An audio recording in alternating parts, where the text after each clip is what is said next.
'Cause for once in my life, I have someone who needs me.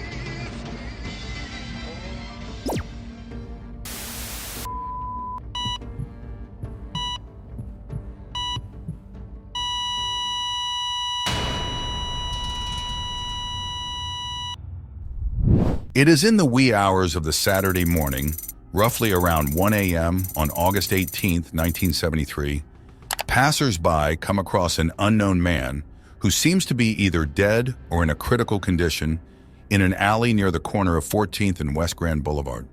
Clad only in a pair of flower print swim trunks, the lifeless man's body is laying sprawled on the asphalt under the open driver's side of what is believed to be his blue Ford Maverick. Called to the scene, the local police pronounce him dead within the hour. Investigations show a pool of blood having spread under his head, and close to his right hand lays a gun. Close to his left hand is an open bottle of Courvoisier.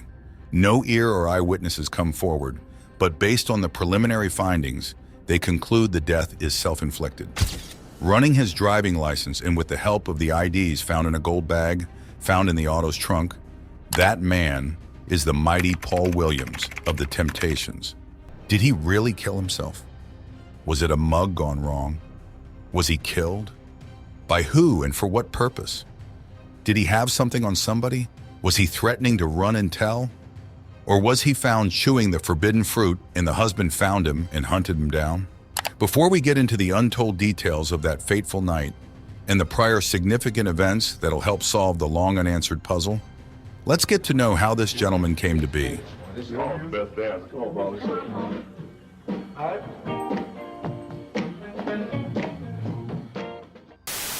Who plans out the numbers?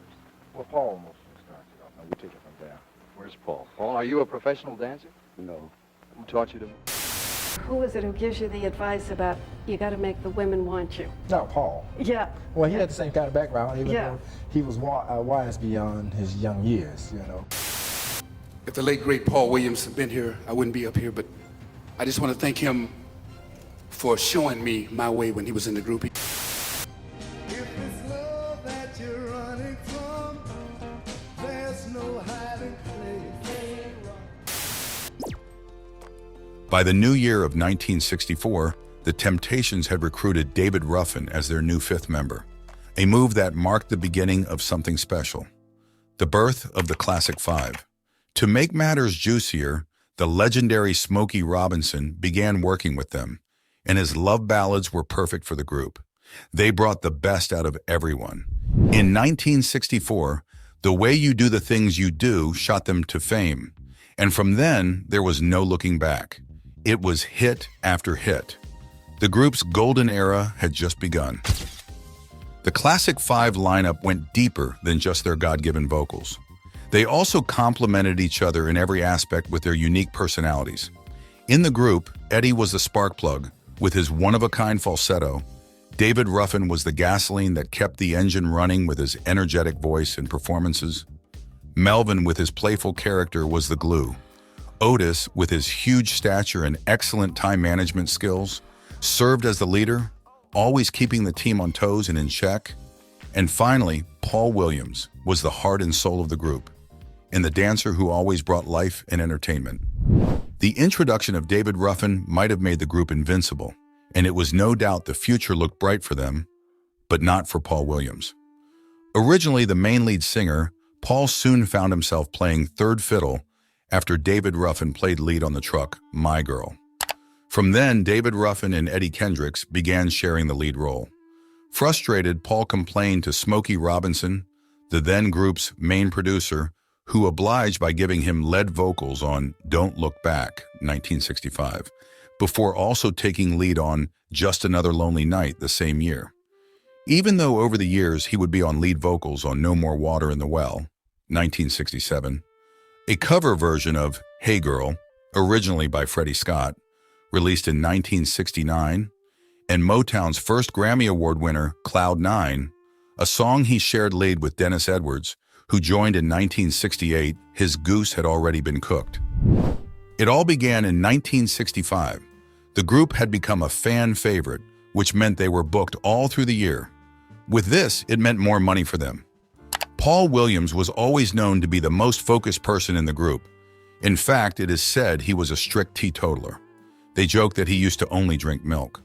But with the money and the influence of his bandmates while on the road, more so David Ruffin, he found himself drinking, but only bits of it.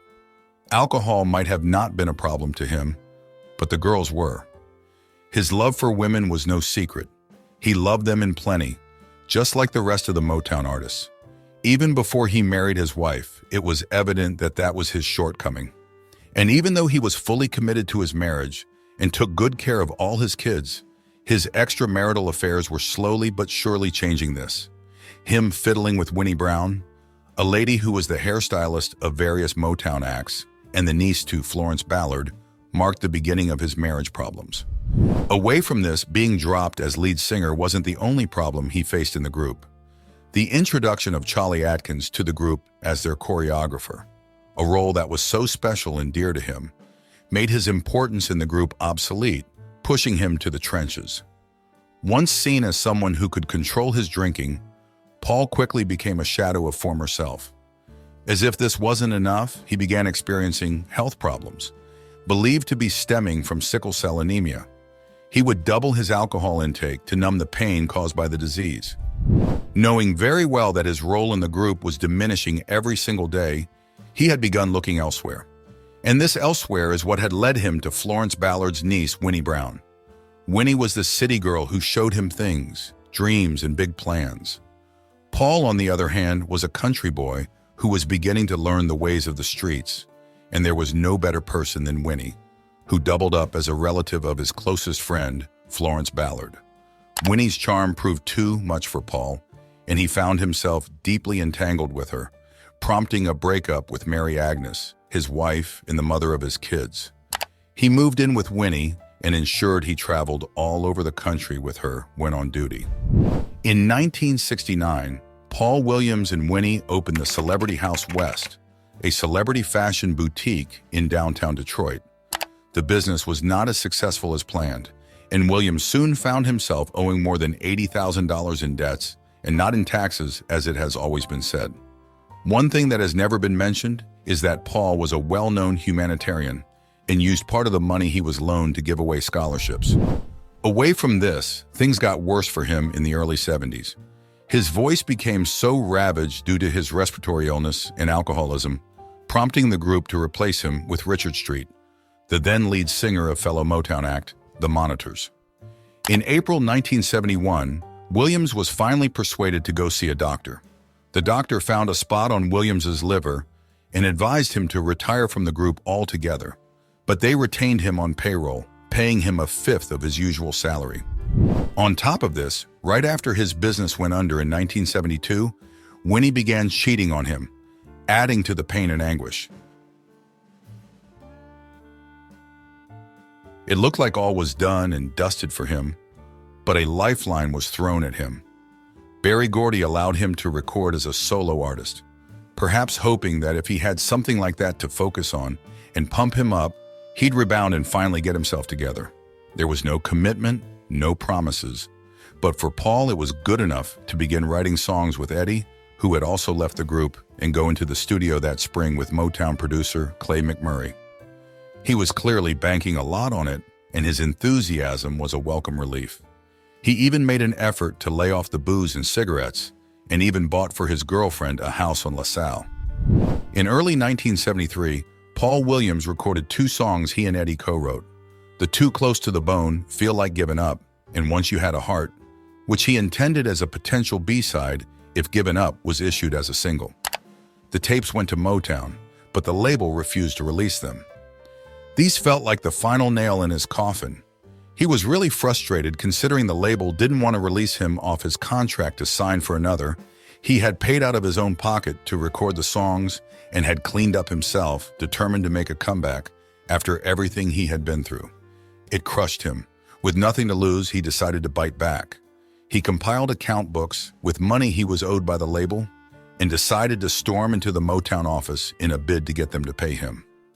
These efforts bore no fruits, As if not enough, he had tried to get back to his wife to no success, and even found himself in the middle of a divorce battle. He was a fighter and really wanted to show people that he could conquer his tribulations. But this war proved too much for him. It is said that he reached again for the bottle as he tried to figure out his next move.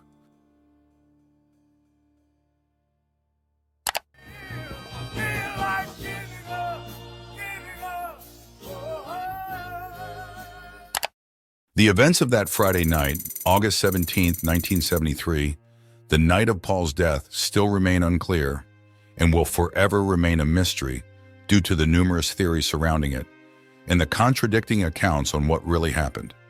On the theory that he took his own life, it is said that he came home that evening to find his girlfriend partying with friends. Upset, he promptly left again. He was found sometime later, dead with a bullet in his brain. The verdict was suicide. Many agreed that Paul had plenty of reasons to kill himself. He owed $80,000 in debt, and that creditors were on his neck. His family life was in ruins and was in a process of being divorced. His health was failing him.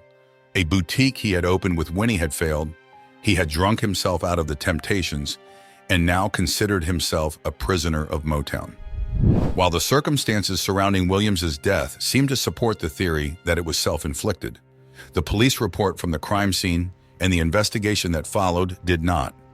According to police investigation in the coroner's report, Williams had used his right hand to shoot himself in the left temple, which not only seemed unnatural, but anatomically difficult. In addition, a bottle of alcohol was found on his left side, as if it had been dropped when he was shot. Further investigation determined that the gun found at the scene had been fired twice. However, only one bullet was used to kill him. These circumstances cast some doubt on the shooting having been done by Williams himself. Furthermore, those close to him claimed that he didn't show any signs that would lead to him to taking his own life. Eddie Kendricks, Paul's best friend and bandmate, said that he seemed to be in good spirits. Kendricks also claimed that Paul had been sober for nearly a month, so that leads to another question. Was it a cover-up? He was on the verge of releasing his first album. Why would he take that route, and he had been given a second chance? It is said that Eddie Kendricks became disillusioned after Paul's death and became even more vigilant in his movement. Paul's siblings, too, had numerous questions. He had just bought a house and had informed them that he would call them to celebrate the milestone. Why then would he kill himself? And it was evident he was happy for his progress. His wife, too, had her say. She said that despite that they weren't together, they were still close, and they even spoke that Friday morning before his death, and that he was in a very good mood. With many fingers pointing to him being killed, the main question remained, who did it and for what purpose? First of all, assuming he arrived at his girlfriend's place wearing clothes, why didn't he leave with them? Could it be that her husband came home and caught them in the act? Did he chase Paul down and kill him? Secondly, they say that after he was told his records weren't going to be released by the label, he threatened that he was going to sue them, and unconfirmed rumors say he had a lot of secrets he was going to reveal to the world. With this, they had to pay off the mob to deal with him, to serve as an example to the rest who were planning to follow this route of blackmail, and also as humiliation. Thirdly, they allege that his comeback came with it the death of the Temptations, and that those still in the group felt this would signal the end of their careers. But then again, how could this be? And yet he was best of friends with those still in the group? Finally, they say that it was a mugging gone wrong and that they undressed him, as maybe, during the struggle of mugging him. They had their prints all over his clothes, leaving them with no options but dispose off the clothes. With no ear or eyewitnesses, it was very hard to reopen the case and even harder to pinpoint the real account out of all these theories. Ours is to pray and hope the truth comes out one day. Over 2,000 people viewed Paul's body in the days prior to his funeral at the Tried Stone Baptist Church on the 24th of August, which was filled with his family, friends, Motowners, and fans. Past and current Temptations joined the hundreds of mourners to pay their respects. David Ruffin, Kendricks, Damon Harris, Richard Street, Otis Williams, Melvin Franklin, Dennis Edwards, and the group's musical director, Cornelius Grant, were pallbearers. During the service, David Ruffin was overcome by emotion while singing The Impossible Dream. Other Temptations spontaneously left their seats, joined Ruffin in the pulpit to complete the song, eulogizing Williams. Mrs. Esther Edwards, Motown's executive vice president, said, "In Western and Eastern Europe, in Africa, in Asia, all over the world, young men sing in groups now in a fashion created by the Temptations. They dance with choreography that so closely matches the Temptations. One might think Paul had personally tutored them." After the service, the Temptations took one last ride with Paul to the Lincoln Memorial Park Cemetery in Macomb County. At the graveside, the casket was reopened. Before it was closed for the last time, Eddie Kendricks bent down and kissed his friend gently on the cheek. He was only 34 years old at the time of his death. He was survived by his wife, Mary Agnes Williams, and 5 children: Sarita, Kenneth, Paula, Mary, and Paul Jr. Later, it was discovered that he also had 3 other children: Paul Williams Lucas, Anthony Johnson, and Derek Vineyard, with 3 different women. He may have been battling a lot in his life and may have died in the cruelest of ways, but Paul Williams had a heart of gold. He gave us his best version and made everyone around him better. He was a fighter and determined to make his dreams a reality. He may have gone, but his name will always be mentioned in centuries to come.